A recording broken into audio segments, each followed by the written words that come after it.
If you follow local government long enough, you start to notice a pattern. Every community says it wants affordable housing, safer streets, thriving downtowns, and fiscal stability. And yet the outcomes rarely match the intentions.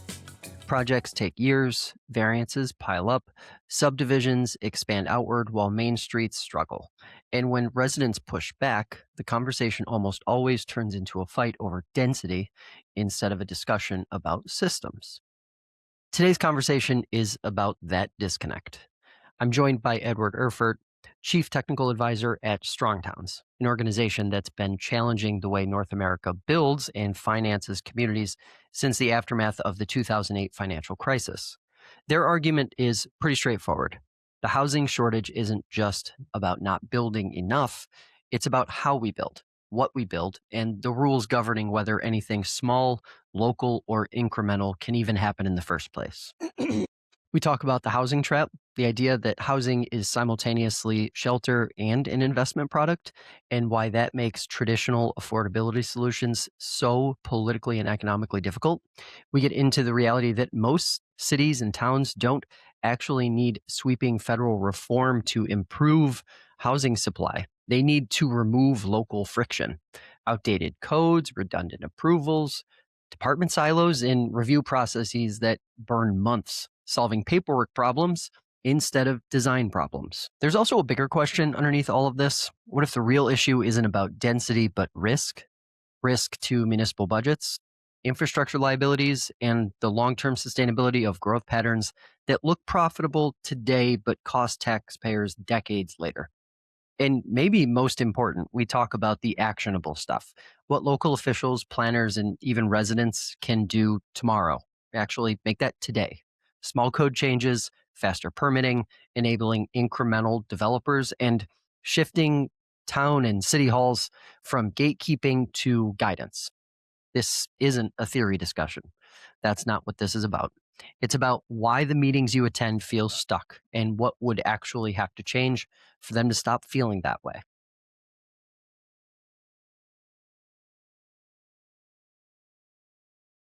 Edward, thanks so much for taking the time. Let's start with this. When someone asks you what is Strong Towns, how do you answer that question? Yeah, it's a great question. Strong Towns, at the core, we are an advocacy organization working to change our current development patterns. We do that in multiple ways. We are a not-for-profit. We have a strong member group, and we have donors that help support us in that work. And how long has Strong Towns been around? Strong Towns actually began in 2008 during the market crash. This is when our founder, Chuck Marone, started a blog, started sharing ideas about the economy, about our cities, our development patterns. Things weren't adding up. Around 2010, that blog transformed into a 501(c), a not-for-profit, and has kind of taken off and grown every year beyond that. A lot of people are probably familiar with the book, at least the people who are listening to this. When did that come along in its evolution? So the Bottom Up Revolution started on the blog. It started mini stories on that. And I've known Strong Town since 2010 when it formed as an organization. And there's actually, it all started with this idea of curbside chats. And so there are some rogue books out there of the early curbside chat stories that then matured into the book. And I think for Chuck and for Strong Towns, writing a book like that, getting that on the shelves is really important. It helps to add to, I get calls all the time as part of my job at Strong Towns from students that are reading this book for the first time, that are realizing that some of the things they're learning in school don't align with the built environment that they see. I get calls from citizens that have found this book in their bookstore or stashed on a library shelf. And they said, wow, this makes sense. I've been trying to figure out how to shift the conversation in my community. I didn't understand why we were doing the things we're doing, and now I have context for that. And I get elected officials, and we've just started a new program of city partnerships. I get elected officials that read the book before they're elected officials. They read it and they all of a sudden make that as a cornerstone of their campaigns, that they want their towns to be fiscally responsible and transparent. They want to have safer streets. They want to address housing. So I get calls from them and they said, okay, I've read the book. I'm living this life. I'm advocating for this. What's next? How do I do all the technical stuff at City Hall to make this happen? So this year we launched our city partnerships program to provide that opportunity to work with cities. And every City Hall I go into, I find the book, I find the quote, I find stickers all over the place. So I just think back to when I was at City Hall in 2010, inviting Chuck to my community to speak. This was all new and foreign. Now we go into communities now in 2026, and the ideas are present, even though they don't know they're from strong towns.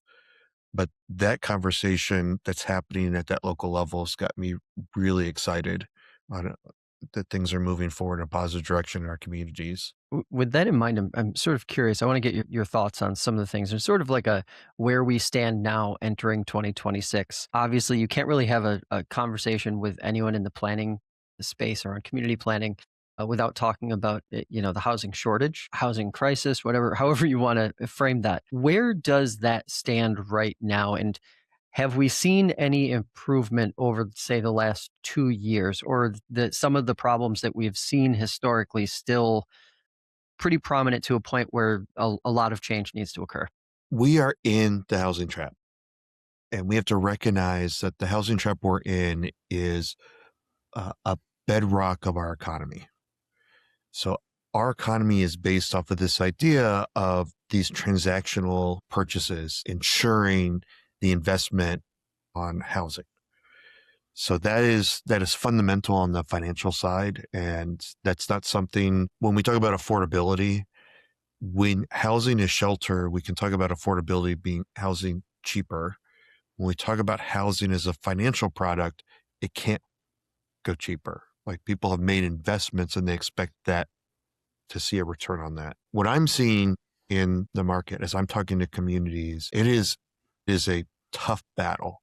When you think about the addiction we have to all the subsidies, it's really easy to do thousands of acres of suburban housing.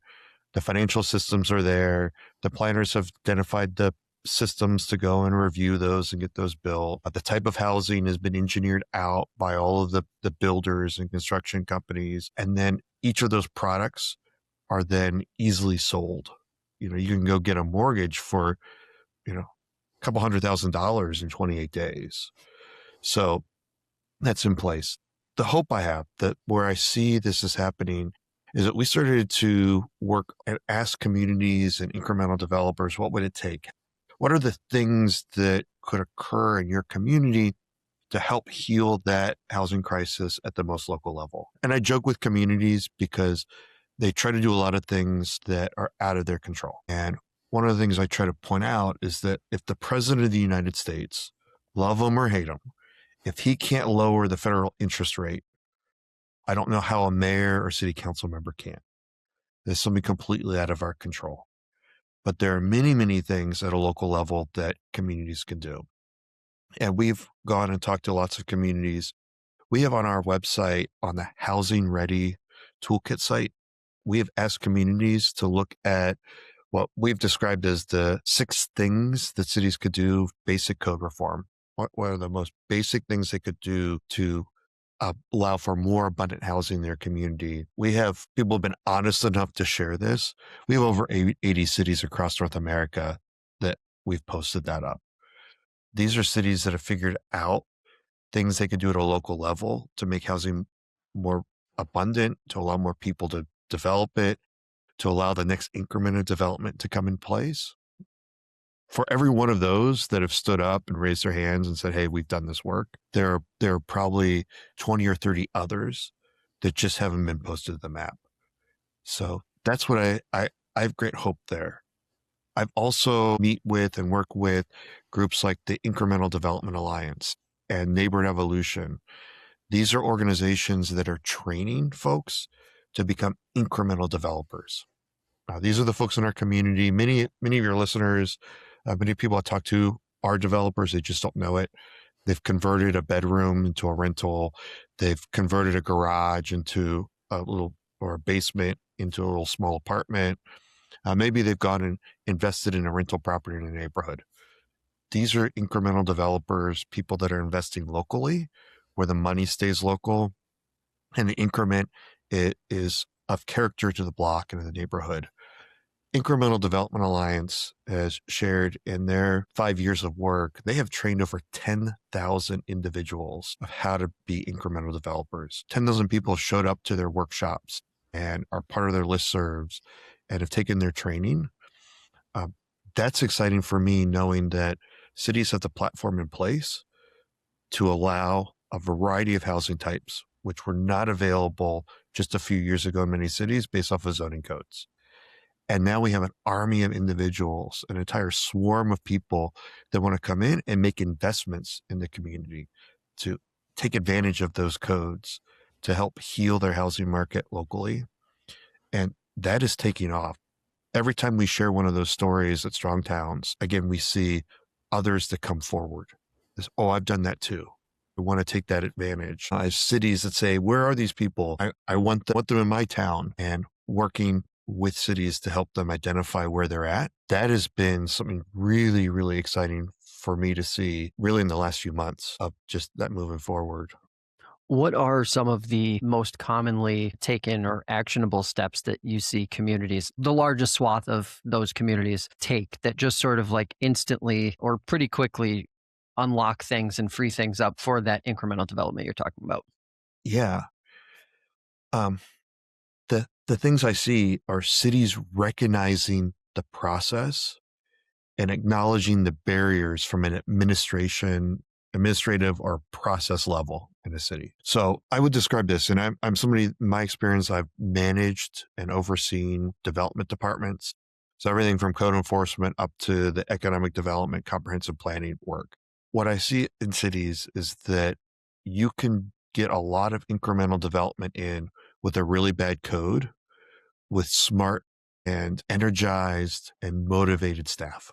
At a city level, the folks that are in City Hall, if they are move out of gatekeeping to guidance, if they're willing to be responsive in the process, simple things, helping builders understand where is the path of least resistance to approval. That's what I'm seeing. The cities that are actually doing that, whether you want to call it customer service, engagement, there's a lot of different terms cities are doing, but the cities that are being proactive in this process and taking the time to listen to their building community, those are the ones that are advancing. Behind that is code reform.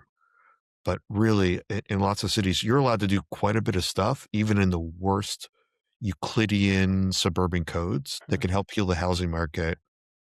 And we have all of these talented technical people at City Hall and in county government that they just that simple shift of how do we address housing? What's the next smallest step I can do as a technical person, accepting the application, doing the plan review, doing the inspections? Those are the cities that are seeing exponential growth and are stabilization in their housing market. In December, I'm looking right now at an article you wrote on Strong Towns on the website about what would it take to approve a housing permit in 24 hours. For anybody who's paid attention to municipal government or property development or housing development or community planning, 24 hours doesn't just seem like an incredible outcome. It seems almost impossible, connected to the months and months and months and sometimes years that it takes for developers to get projects just to the moving earth phase. Talk to us a little bit about what you were getting at there. Yeah, that when I say that and I work with municipal staff, they think that it's like the scene from Spaceballs where I say ludicrous speed and they hit all the gears and move forward. Here's what we're seeing, because there are places that are doing this, and I've managed departments that have achieved this. In South Bend, Indiana, if you talk to Tim Cochran in South Bend, he will tell you in his building department, you can get a pre-approved plan in 23 minutes at the city hall. So how do cities do this? And 24 hours is what we should aspire to because it's possible. But I get all the things. We've got multiple departments. We've got a big stack workload coming in. We've got all of our daily business stuff. What we're really saying here is that in your core downtowns where streets and pipes already exist, what are the things we can do to help align City Hall behind this type of development? I really like pre-approved building plans and that methodology as a starting point, not to approve as a city, not to adopt a dozen house plans to build. But the fundamental idea is that my friend Rebecca Kick in Kalamazoo, Michigan, who has one of these programs, she said they started by picking the cutest homes in the plan sets, right? Like, let's pick the puppy dogs and the kittens of housing so that we get over kind of the style piece. Let's pick things that are similar to what is familiar in the neighborhood. And then at City Hall, let's run that through the entire development process, from a property owner saying, I'm interested in development on my property, to the building official giving the use and occupancy. When we go through and we look at that process and we outline it out every step, we start to find where we are really inefficient in the process. Those are the things that City Hall can improve. And it's everything. I go to lots of cities and they're like, oh no, we have a building permit process, or we have a permit process to do whatever you want under the sun. Here's the 36-page application to fill out. And like, when I look at that, it's like, well, do you all have time to read 36 pages of input? Like, how long does it take folks to fill out? The last jurisdiction I was in, our building permit process, the actual application, we asked for the bare minimum information. Where's the property? Who owns the property? Who's doing the work? And what are you doing? That was because of the boxes of addresses folded over to 2 pages, but it was essentially a single page piece. Then when you think about plans and development, what are the things that we need for a successful review? Many, many things when we talk about housing are they're things that are repeated.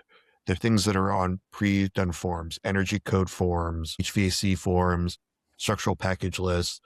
As we work through City Hall, figuring out all of that stuff so we can be very clear to our development community, to our residents, what we need for an application. And we just start streamlining that stuff. I find that for some reason, when the building plan goes from the zoning department to the building department, that's an opportunity for friction where you get different directions. Then all of a sudden you goes to the utility department, and the utility department is requiring changes to building form because of pipe locations. We have all this stuff backwards. Mhm. And the one thing I know about government, or somebody working in government is really good at systems and processes. Like that, like process management is just like the thing that bureaucrats love.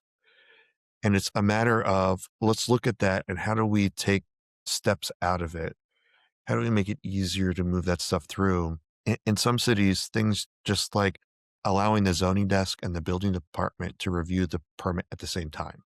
Like, that's another way you can compress time that, again, is overlooked by cities because they don't understand that love language of the developer, which is their pro forma. What do you say to the folks who hear that and say, or default to, but the character of my community is X, and these things that you're talking about even if executed perfectly, leaves a lot of room for that character to potentially be changed or to alter the community in such a way that perhaps environmentally or otherwise it brings harm to us long term. How do you approach that conversation?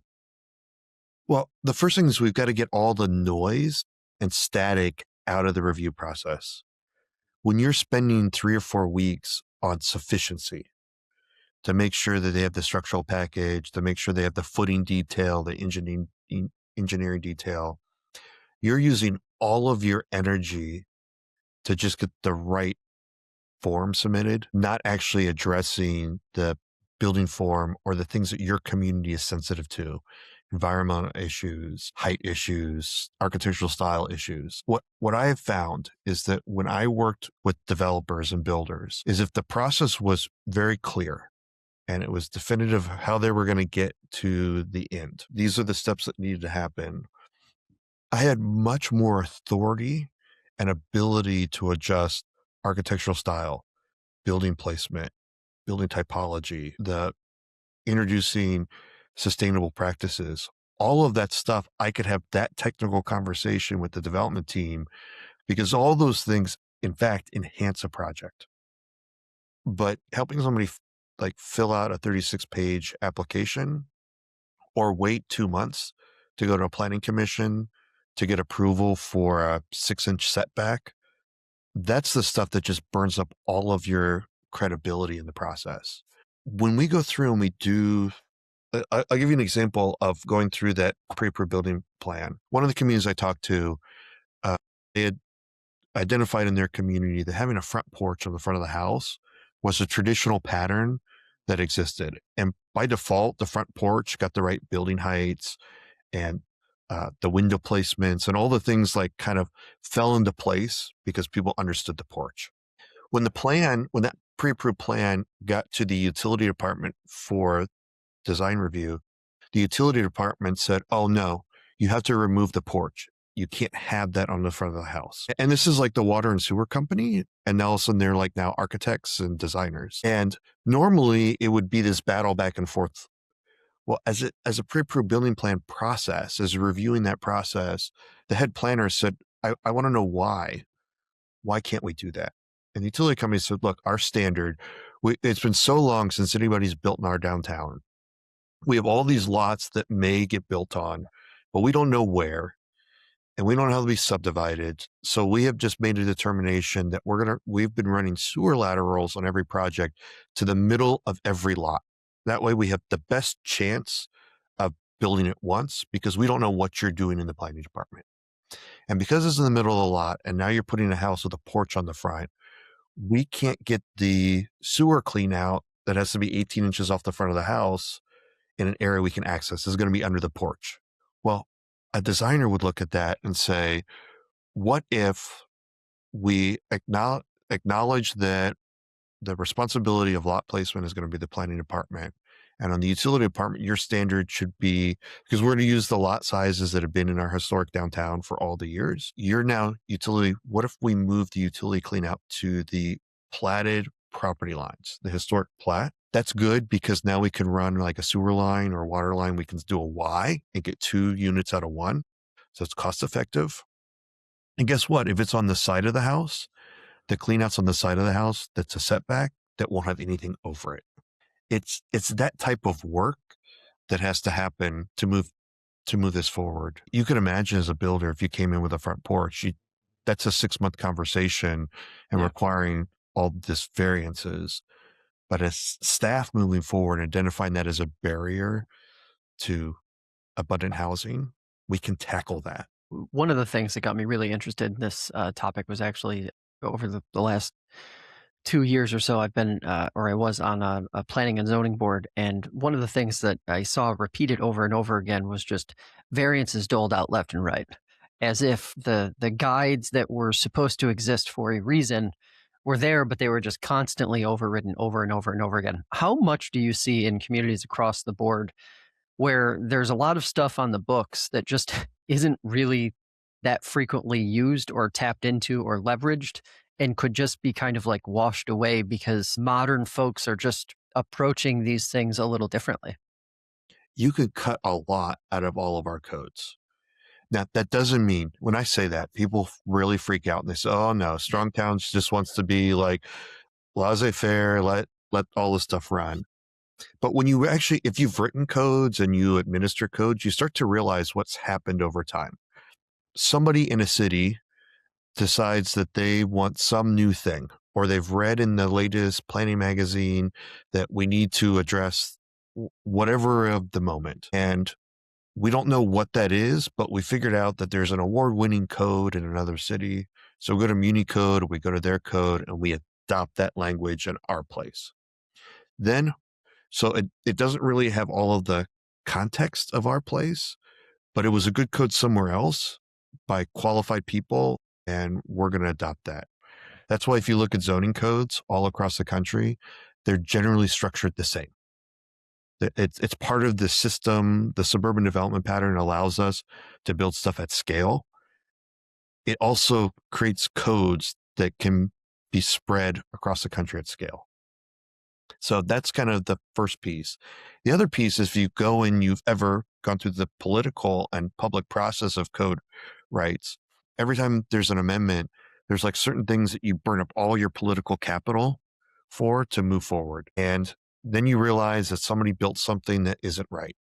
but you never want to go back to the sign code because that took 2 years to go through, and we had potential lawsuits and all those pieces, but we don't want a certain type of sign in our community. Yeah. So now we're working on the fencing code, and we say, oh, why don't we slip in that language in there? And we're going to slip in some language so the type of sign, like let's say the pylon sign, we're now going to put something in either the landscape or fencing code that's going to require that to be lower and have landscaping around it. So we've layered in a kind of a gotcha to fix that, but we're not opening the sign code. This is going to sound extreme, and planners push back on us all the time, but I encourage everybody to just read through their codes. The other place that this happens is on definitions. In many zoning codes, your definition includes performance standards. So let's say we talk about that ground mounted sign. You'll define a ground mounted sign not to exceed 6 feet in height. So you have a performance standard that's overlapped in a definition. You wouldn't know that when you look at ground mounted signs. So these things happen. So there are ways that we can streamline our codes to clean them up. I've worked in municipalities where they've got overlays and special districts and optional and required. The thing I always found interesting is across the code of all the disciplines, there are things like just taking all of the definitions and putting them in one pile. That's an easy way to clean stuff up, to build consistency. But I find lots of communities that are out there where the traditional patterns are described as non-conforming permitted, or we have to go in and seek a variance to do something because we've notched down the code so much. In Somerville, Massachusetts, before they updated their code, 99% of the building permits submitted to the city had to go in front of the planning commission for review. These are decks, renovating basement apartments.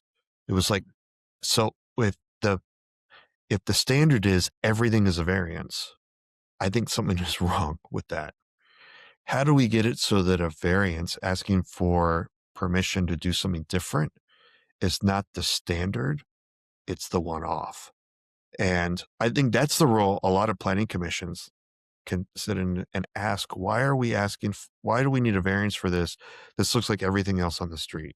Why are we using our time here to do this work when there are other things that we're more concerned about in our community, whether or not somebody has a basement apartment renovation or a deck addition? We're really more concerned about how do we see that corner redevelop.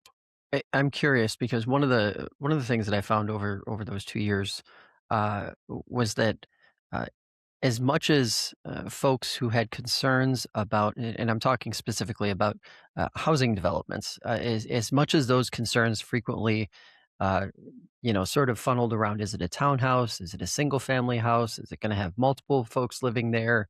How densely are the units going to be? The thing that seemed to get lost until uh, all the decisions had been made and construction was underway was the street side of design and how these communities were being built out. Is that maybe the one big thing that's being overlooked while everyone is sort of obsessed about the number of new housing units that are being brought in at any given time? Yeah, we can see the new housing units.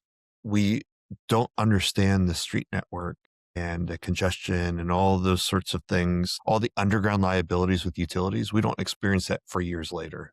So, yeah, I mean, when we think about our cities are complex systems. We have just put really orderly procedures on it to make determinations of stuff. The beauty of the suburban development pattern, the thing that it really has figured out, is that the suburban development pattern allows us to yield out thousands of units at scale across every jurisdiction across North America. It is the easiest way to get development. And when I talk to communities, they have very little difference in the development application for an infill 4-unit development in town versus a 400-acre development on the edge of town. A lot of it's the same process. It's the major, and it has to get reviews, and you have to do all of these additional studies. And what we find with the suburban development pattern is the advantage of scale and mass production has a long-term cost and liability to our cities. As we're finding those things, they're not generating the revenue needed to support the long-term infrastructure liabilities. And it requires all the other pieces. We have to drive more, so it costs us more to be in those places. There's separation to it. Again, if we're thinking at that scale, again, the planners have figured out we need to put buffers and separations that just push things further and further away. That's all by the design. So yeah, when I look at the new subdivisions, there's way more going on there than just what is your density or what are the building typologies that go there. If I'm thinking about that from a business standpoint as a private developer or even the city as developer, what are all the other things that are involved in that? How many miles of road are we taking on? How many miles of pipe? How many more pump stations are we taking on? There are cities across North America that are adding that fiscal component. So there is the land use component. Are we allowed to put housing there? There is the performance. Do we have the right street trees and the street widths and all the things that we need? And the third piece, is this going to generate revenue to support itself in the long term? And those are the communities that are beginning to have different conversations on the development that they're reviewing. They're asking tougher questions when you add that fiscal component to it. My last question for you here is sort of like an all-encompassing one, jumping off of a point you made in the beginning about sort of the existence for the last, say, 60, 70 years of a guaranteed return on a housing investment, sort of a staple of the U.S. economy. Are we reaching a point potentially where, especially folks who have bought houses in the last few years and will be buying houses over the next several years, that if there are not some serious structural changes, that a guaranteed return isn't a thing anymore because of the percentage of the population that's ultimately getting priced out, what that could potentially do to home sales in the future, and just sort of the rising cost of the assets themselves, the build out, and then of course the zoning process and the infrastructure that will ultimately need continued maintenance as long as these homes continue to exist. Yeah, I mean we're at a point that our housing, we're hitting a lot of peak of different things.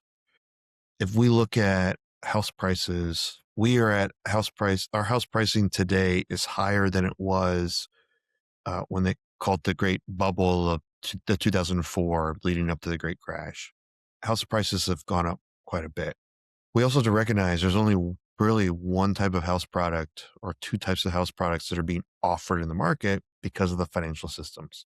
So those pieces. Yeah, I think it is scary with this from a financial standpoint. If you listen to, in the United States, real estate has always kind of been the bedrock investment. From the beginning, it is always, not only is it federally backed since the 1930s, so guaranteed that if you fail, the federal government will sweep in and protect that. But it's an area that you see lots of folks drop money into because the housing market, even with all of its volatility, is seeing a higher rate of return than if you put on the stock market. So there's those pieces to it. Since 2008, Chuck has been saying there's going to be this great day of reckoning. And for some reason, every year when we think it's going to happen, there's some other weird piece that comes in that seems to backfill it. Housing, I think, will continue to rise. I think we're seeing places in the country where there's a lot of artificial rise that has occurred and they're dropping. If we look at the mindset of home buyers and sellers, if you bought a house and you can sell it for a profit, great. But if we look at what some of the inflated rates have been because of the shortage of housing and location of housing and all those pieces, it may not be what Zillow or Trillia says your house value is.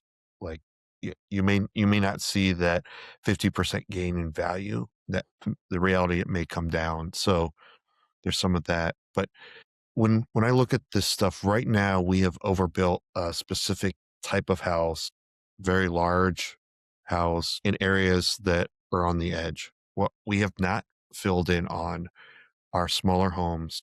We've not focused in on starter homes.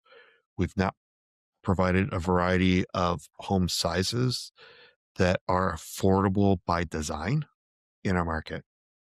Every market study I look at in every community I've worked in, there is at least 30 to 40% of the market that wants the smaller infill housing. We're building less than 1% of that. Yeah. So it's an open market. Yeah.